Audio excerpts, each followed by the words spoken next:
প্রিয় দর্শক, এটিএন বাংলার নিয়মিত আইন বিষয়ক আলোচনা অনুষ্ঠান ল অ্যান্ড অর্ডারে আপনাদেরকে স্বাগত জানাচ্ছি। আপনাদের সাথে আছি ব্যারিস্টার এইচ.এম. সঞ্জিত সিদ্দিকী। আজকে আমাদের আলোচনার বিষয় মাদকদ্রব্য নিয়ন্ত্রণ আইন। এই বিষয়টি নিয়ে আলোচনার জন্য আমাদের সাথে স্টুডিওতে রয়েছেন বাংলাদেশের deputy attorney general, Bangladesh supreme কোর্টের আইনজীবী এস.এম. ইউনুস আলী রবি। স্যার, আপনাকে আমাদের অনুষ্ঠানে স্বাগত জানাচ্ছি। আপনাকেও ধন্যবাদ। স্যার, 1990 সালে প্রথমে মাদকদ্রব্য নিয়ন্ত্রণ আইন করা হয়। পরবর্তীতে আমরা দেখেছি যে 2018 সালে মাদকদ্রব্য নিয়ন্ত্রণ আইন আবার নতুনভাবে আইনটি করা হয়। মাদকদ্রব্য নিয়ন্ত্রণ আইনে মাদকের বিরুদ্ধে সর্বোচ্চ শাস্তির বিধান আমরা দেখেছি, মৃত্যুদণ্ড পর্যন্ত রয়েছে। কিন্তু মাদক আমাদের সমাজে কিন্তু এখনো একটি, যদি আপনি বলেন যে অভিশাপের মতো হয়ে দাঁড়িয়েছে, এটির কারণ কি বলে আপনি মনে করেন? মাদক কোনো ক্রমে নিয়ন্ত্রণ করা যাচ্ছে না। তাতে আমি নিজেও একজন প্রসিকিউশন আইনজীবী হিসাবে আমি দীর্ঘদিন এই জায়গায় কাজ করতে গিয়ে যে সমস্যাগুলো দেখেছি তাতে আমি 3টি চিহ্নিত করেছি। 1 নম্বর যেটা প্রবলেম, মাদক কেন নিয়ন্ত্রণ হচ্ছে না, তা হলো 1 প্রসিকিউশন ব্যর্থতা, 2 পারিবারিক ব্যর্থতা, 3 সামাজিক অবক্ষয়। জি। প্রসিকিউশন ব্যর্থতা যে জিনিসটাকে আমরা বলি, যেমন প্রসিকিউশনের ব্যর্থতা একটি আইন বা বিচার বিভাগ, একজন বিচারক তিনি অসহায়, তিনি সাক্ষ্য প্রমাণ ছাড়া তিনি বিচার কার্য সমাধান করতে পারবেন না। সেক্ষেত্রে প্রসিকিউশনে আমাদের মাদক আইনে সিআরপিসির 103-তে সুস্পষ্ট বিধান আছে যে যখন কোনো মাদক সিজড হবে, কোনো মাদক যখন জব্দ হবে, তখন লোকাল কমপক্ষে 2 জন সাক্ষী রাখতে হবে জব্দ তালিকা প্রস্তুতির সময়। দেখা যায় এক্ষেত্রে যখন এই মামলাগুলা যখন ট্রায়ালে যায়, তখন এই প্রসিকিউশন ব্যর্থ হয় সাক্ষীগুলা উপস্থিত করতে। এ ধরনের একটি ব্যর্থতা। আর আমাদের সামাজিক যে অবক্ষয়টা আছে, দেখুন এই রাষ্ট্রটা এমন একটি রাষ্ট্র, আমরা নাগরিকদের কোনো দায়িত্ব কর্তব্য নাই। আমাদের সকলেরই একটি ধারণা থাকে যে আমাদের সকল দায় দায়িত্ব সরকারের। এই মাদক নিয়ন্ত্রণ যে সরকারের পক্ষে একা সম্ভব নয়, এটাই পরিবার বা সমাজ বুঝতে চায় না। আমার সন্তান কার সাথে মিশতেছে, আমার সন্তানের যে অস্বাভাবিক আচরণ, এবং কি সন্তানের সামনে বাবা মা এই যে ধূমপানটাও করা উচিত না। এই কারণেই আমি মনে করি মাদক নিয়ন্ত্রণ হচ্ছে না। জি, আপনি মাদকদ্রব্যর যে ব্যবহার হচ্ছে বাংলাদেশে, বিশেষ করে আমরা দেখছি যে ইয়াবা খুব বেশি ব্যবহার হচ্ছে অন্যান্য মাদকের থেকে। ইয়াবা কিন্তু আমাদের দেশে উৎপাদিত হচ্ছে না, এটা বাইরে থেকে আসছে, বিভিন্ন পার্শ্ববর্তী দেশ থেকে ইয়াবা আসে। ইয়াবার যে চোরাচালান হচ্ছে, এই চোরাচালান কেন সরকার রোধ করতে পারছে না? এই জায়গাটা আমি প্রসিকিউশনের বা বাংলাদেশের আইন শৃঙ্খলা বাহিনীর সম্পূর্ণরূপে ব্যর্থ। জি। ব্যর্থ কিভাবে? আইন শৃঙ্খলা বাহিনী কিন্তু জানে এই চোরাচালানের সাথে, এই মাদকের সাথে কারা জড়িত। যেমন আমার থানা ইয়াবা ভাসতেছে, এই ইয়াবা ব্যবসা কারা করে, এই ইয়াবা কারা সেবন করে, এটা কিন্তু প্রশাসন জানে। কিন্তু এই ইয়াবা ব্যবসায়ী, মাদক ব্যবসায়ী আর আইন শৃঙ্খলা বাহিনী একটা ম্যাচাকার হয়ে যায়। আপনি নিশ্চয়ই জানেন, আপনি রেগুলার প্র্যাকটিশনার আইনজীবী, বর্ডার এরিয়াগুলোতে কি বর্ডার এরিয়াগুলো গাফিলতির এক সুযোগ একটা সময় তো ধরেন বিগত সরকার, দেখুন এই বিগত সরকার একটি রাজনৈতিক দলের বিরুদ্ধে 60 লক্ষ আসামি ছিল। এখন সব যদি আমরা পুলিশকে দায়ী করি, ওই 60 লক্ষ আসামির বিরুদ্ধে পুলিশ কাজ করতে করতে একটা বড় এই যে মাদকের এই ইয়াবাটা আসে কিন্তু বার্মা থেকে। আমি একবার বার্মা সফরে গিয়েছিলাম, ভারত থেকে ফেন্সিডিল আসছে, কিন্তু বার্মায় কিন্তু ওই শহরে তারা কিন্তু ইয়াবা চিনে না। ইয়াবাটা উৎপাদন হয়েছে, তারা উৎপাদন করে সেনাবাহিনীর জন্য। যেহেতু ইয়াবা, আমরা ওই যে অনেক সময় মাননীয় বিচারপতিদের অনেক কোশ্চেন জবাব দিতে গিয়ে ইয়াবা সম্পর্কে আমাদের কিছু পড়াশোনা করতে হয়, তাতে দেখলাম এটা একটা এনার্জেটিক ট্যাবলেট, অ্যামফেটামিন ব্যবহার করা হয়, এবং যাতে তার একটা শক্তি বা অনেক রাত জাগা এরকম একটা শক্তির জন্য নির্ভর। কিন্তু আমাদের দেশে এই বার্মা থেকে ইয়াবাটা আমাদের দেশে একটা নেশা হিসাবে নিয়েছে, এবং ইয়াবার ভয়াবহ ছবি কিন্তু ঐশী তৈরি হয়েছে। এবং আপনি দেখবেন শুধু বাংলাদেশ না, পৃথিবীর যত অপরাধ রয়েছে, এই প্রত্যেকটা অপরাধের পিছনে কিন্তু মাদক। কারণ যেমন এই যে সেদিন যে রামিসা হত্যাকাণ্ড হলো শিশু, এই যে হত্যাকারী যে আসামি, আপনি যদি খোঁজ দেন সে মাদকে আসক্ত, কারণ সুস্থ স্বাভাবিকভাবে এটা করতে পারে না, শিশু ধর্ষণ সম্ভব নয়, কখনোই সম্ভব না। আপনার যদি একটা দেশের বা রাষ্ট্রের অপরাধ কমাতে হয়, প্রথমেই আপনার এই মাদককে জিরো টলারেন্স, কোনো ছাড় নাই। ইতিমধ্যে আপনি একটু লক্ষ্য করছেন যে আমাদেরকে কিন্তু আমাদের মাননীয় আইন মন্ত্রণালয় থেকে আমাদের কাছে একটা ইনস্ট্রাকশন আছে মাদকের ব্যাপারে জিরো টলারেন্স। ইভেন মাননীয় প্রধানমন্ত্রী সে কথা বলেছে যে শক্ত হাতে মাদক রোধ করতে হবে। সমস্যাটা হলো আমাদের আইন শৃঙ্খলা বাহিনী, তারা জানে, তাদের কাছে লিস্ট আছে।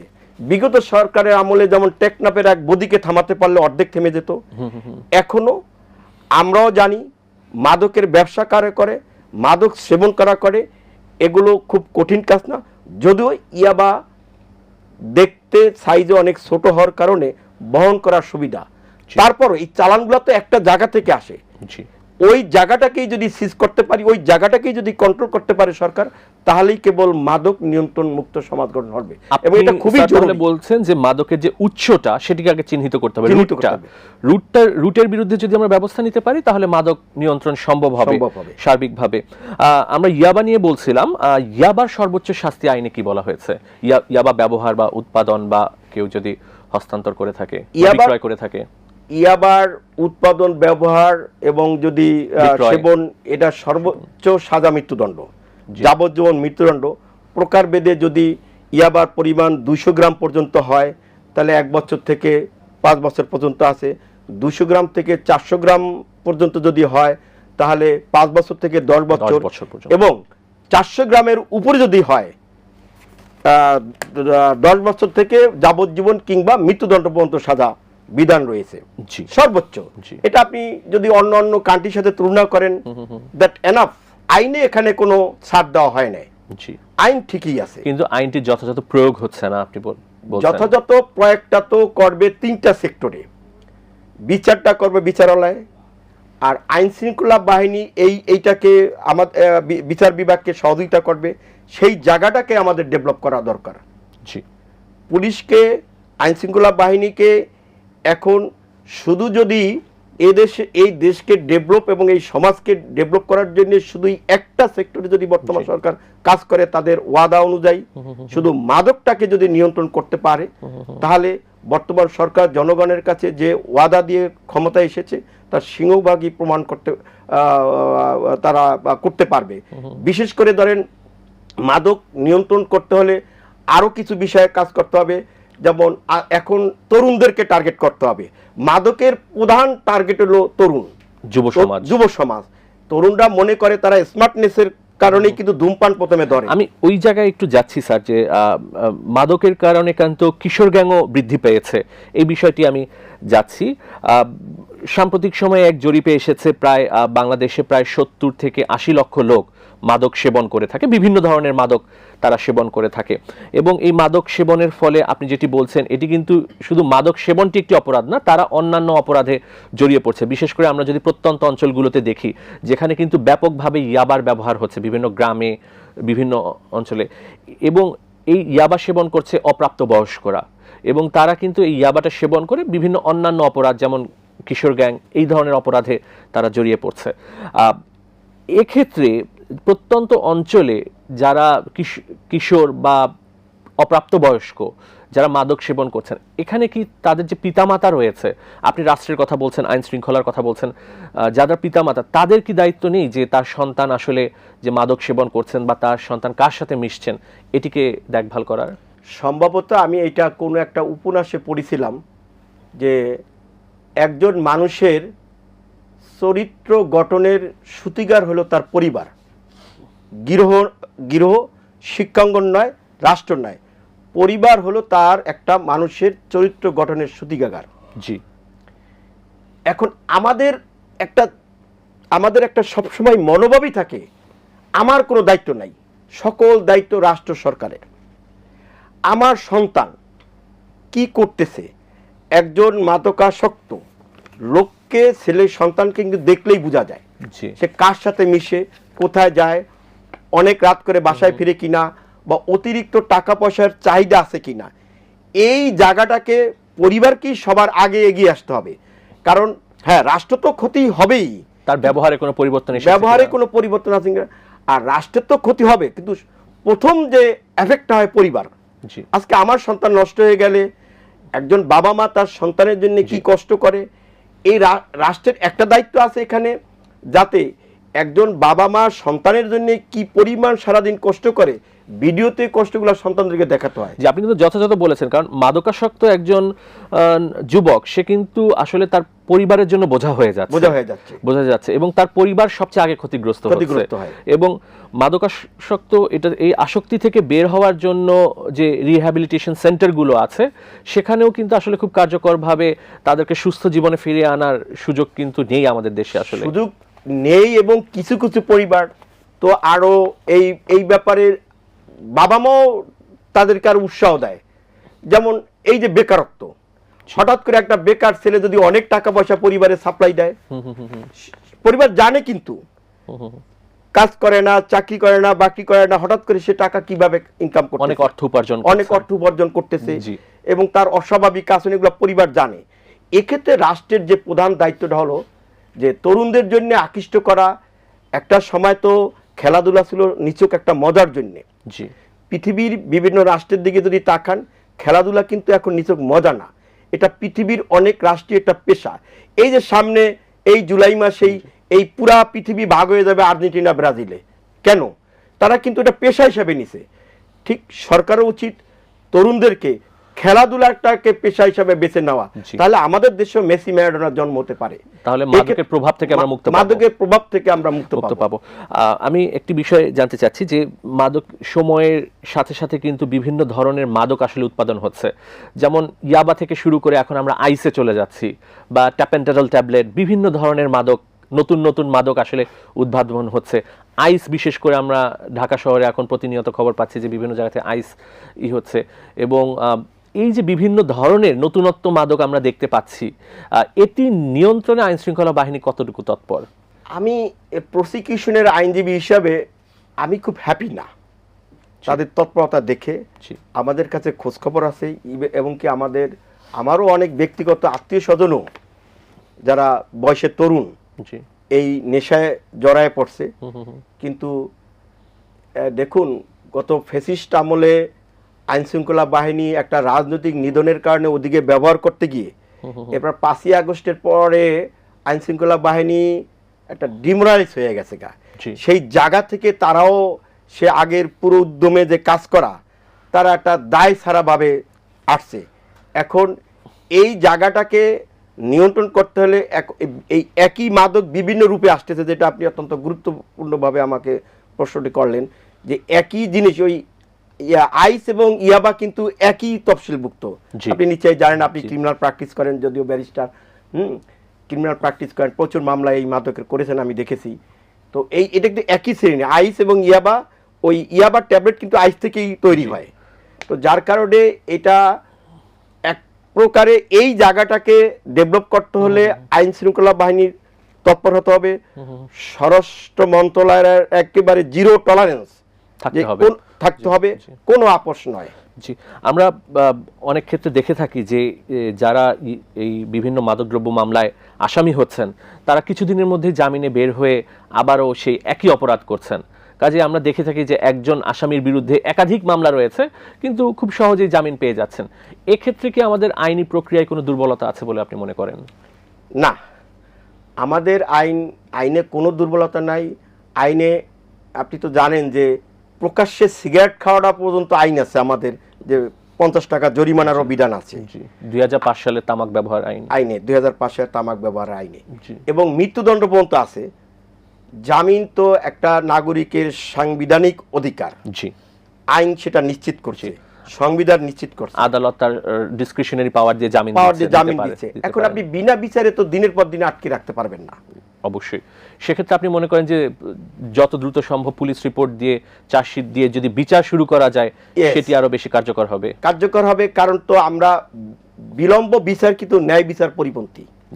এই দ্রুত বিচারের জন্যই, এই দ্রুত বিচারটা নিশ্চিত করা, আইন শৃঙ্খলা বাহিনীর তৎপর হওয়া, প্রসিকিউশন আইনজীবীদের তৎপর হওয়া, এবং বিজ্ঞ সেক্ষেত্রে কি- আইনজীবীদের স্যার, আমি বিশেষ করে একটু আপনাকে জানতে চাচ্ছি যে সেক্ষেত্রে কি কোনো বিশেষ ট্রাইব্যুনাল মাদকদ্রব্য রোধ করার জন্য বিশেষ ট্রাইব্যুনাল গঠনের সুযোগ রয়েছে?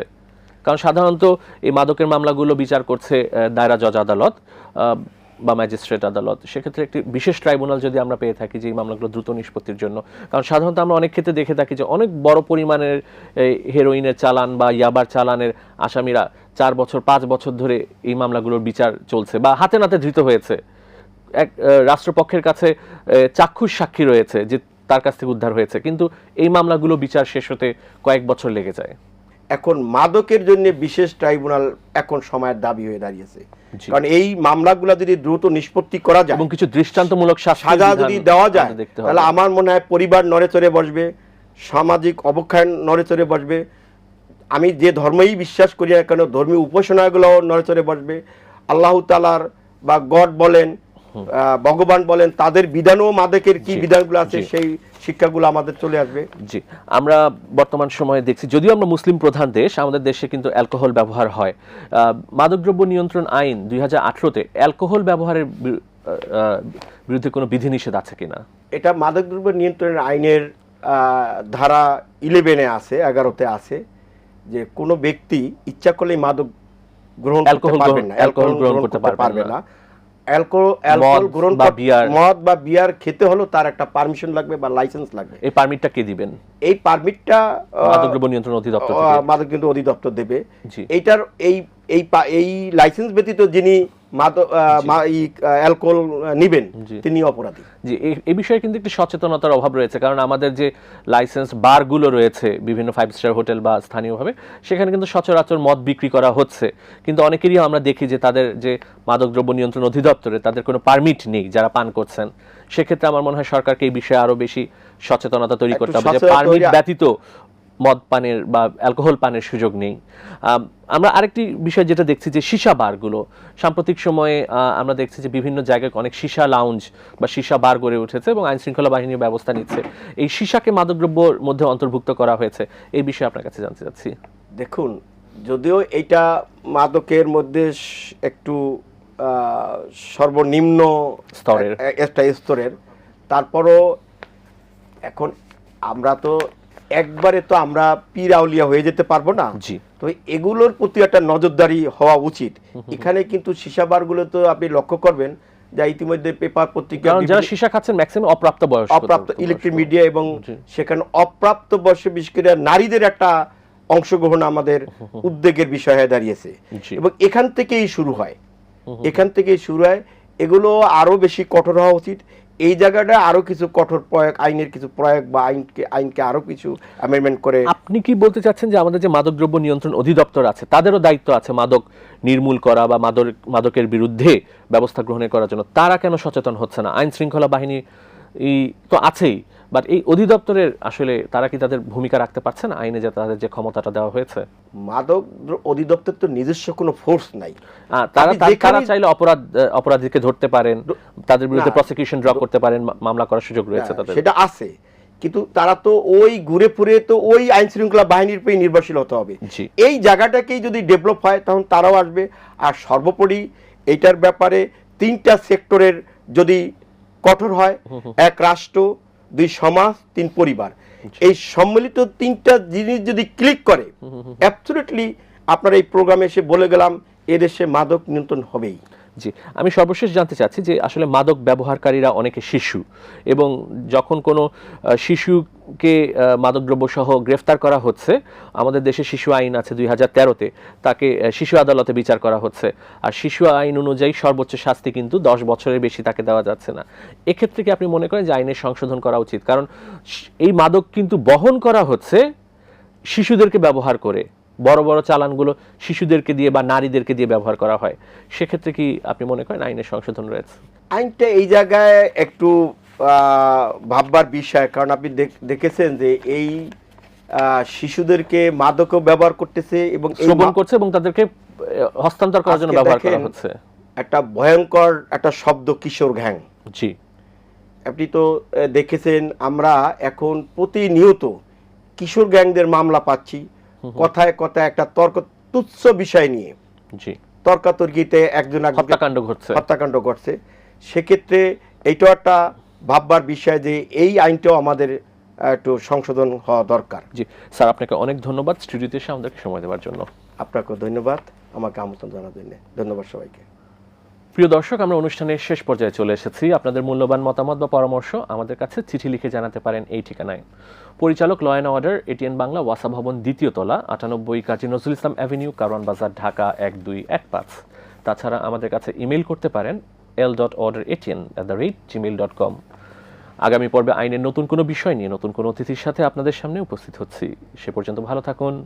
খোদা হাফেজ।